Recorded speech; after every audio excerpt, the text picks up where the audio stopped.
Halo, Assalamualaikum. Gimana mental kamu hari ini? Masih aman? Sehari ini ngapain aja? Harus sehat terus ya. Masih ada masa depan menanti kalian. Jangan pernah menyerah. Hai, aku latte, tapi bukan kopi. Buat yang baru dengerin, selamat datang di podcast Suara Latte. Semoga kalian nyaman di sini. Pastikan kalian udah subscribe Suara Latte ya, biar nanti dapat notifikasi waktu aku upload video baru. Di sini ada yang pernah ngalamin bully gak sih? Atau malah jadi pembuli? Atau tanpa sengaja ngebully? Pasti udah pada tahu dong apa itu bully. Jadi, bullying adalah perilaku tidak menyenangkan, baik secara verbal, fisik, maupun sosial di dunia maya maupun di dunia nyata. Jadi, mau di sosmed juga termasuk pembulian. Kalau semisal itu perilaku yang tidak menyenangkan bagi objek yang dituju, manusia yang dituju, gitu. Menurut www.kompas.com, berdasarkan sebuah riset, pelaku bullying ini berasal dari mereka yang memiliki masalah keluarga, stres, ataupun trauma. Jadi, menurut aku, mereka tuh ngelakuin bully karena mereka menjadikan objek si manusia itu untuk melampiaskan emosi mereka yang gak bisa mereka utarakan gitu saat mungkin di rumah atau di lingkungan sekitar atau ada masalah gitu. Dan sebenarnya yang sering menjadi korban bully oleh teman-temannya itu mempunyai banyak kelebihan dari mereka yang suka ngebully, dan itu sangat pasti ya. Namun sayangnya mereka yang suka ngebully dan mereka yang ngebiarin temannya dibully itu gak nyadar sama hal tersebut. Kata-kata itu bisa menyakitkan. Dalam pertemanan, kadang memang ada beberapa candaan menjurus bulian yang bisa mempererat hubungan. Tetapi kita harus tetap tahu porsi yang tepat. Gak semua hal bisa dijadikan bahan bully. Kita harus menjaga perkataan agar jangan sampai mengeluarkan bulian, apalagi yang bermaksud menindas. Buat yang udah menjadi seorang pembuli, yuk berhenti. Gak ada salahnya untuk gak ngelakuin hal itu lagi. Apa sih gunanya? Kalau kalian lagi emosi, coba cerita ke seseorang yang bisa mengurangi sedikit emosi kamu. Gak harus melampiasin ke orang lain. Atau kamu jadiin aja orang itu buat cerita. Jangan dijadiin bahan bully.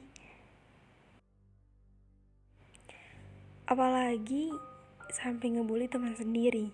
Ya, walaupun itu hanya sekedar bercanda, karena itu adalah perbuatan yang sia-sia. Buat yang ngelihat temennya dibully, yuk jangan biarkan itu terjadi di hadapan kita.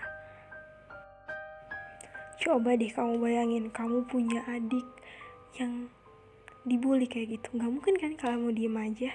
Pasti kamu bakalan ngelakuin sesuatu untuk ngebela adik kamu. Nah, sama juga halnya kayak teman kamu. Masa teman sendiri dibiarin ngebully atau dibiarin dibully?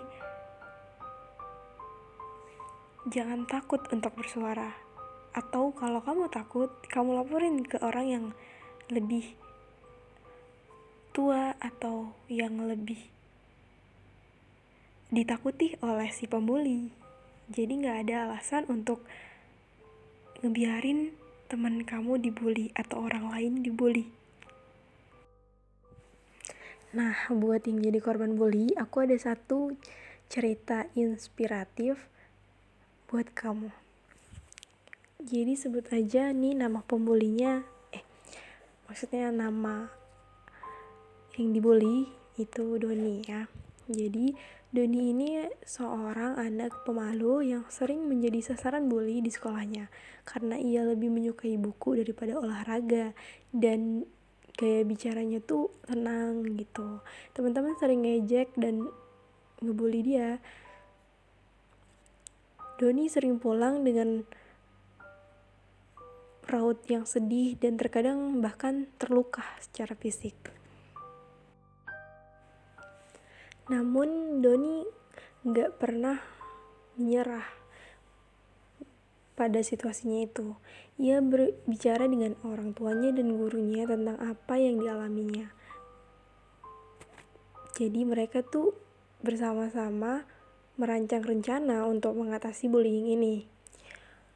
Doni didorong untuk bergabung dalam sebuah kegiatan ekstrakurikuler yang sesuai dengan minatnya, seperti klub sains dan juga drama. Nah, di situ dia menemukan teman baru yang mendukung dan menghargainya. Perlahan kepercayaan dirinya itu tumbuh dan dia mulai menemukan keberanian untuk melawan bullying tersebut. Nah, gimana sih cara untuk menyikapi kasus bullying di sekolah? Nah, ini ada beberapa ya. Yang pertama, mendengarkan dengan penuh perhatian dan tanpa menghakimi. Penting untuk menciptakan lingkungan di mana korban bullying merasa aman dan didukung. Yang kedua, pihak sekolah harus memiliki kebijakan anti-bullying yang jelas dan konsisten, serta melibatkan siswa, guru, dan orang tua dalam upaya pencegahan. Dan yang terakhir, dukungan emosional dan profesional seperti konseling harus tersedia bagi korban bullying untuk membantu mereka pulih dan bangkit kembali. Seperti yang dialami oleh Doni dalam kisah inspiratifnya.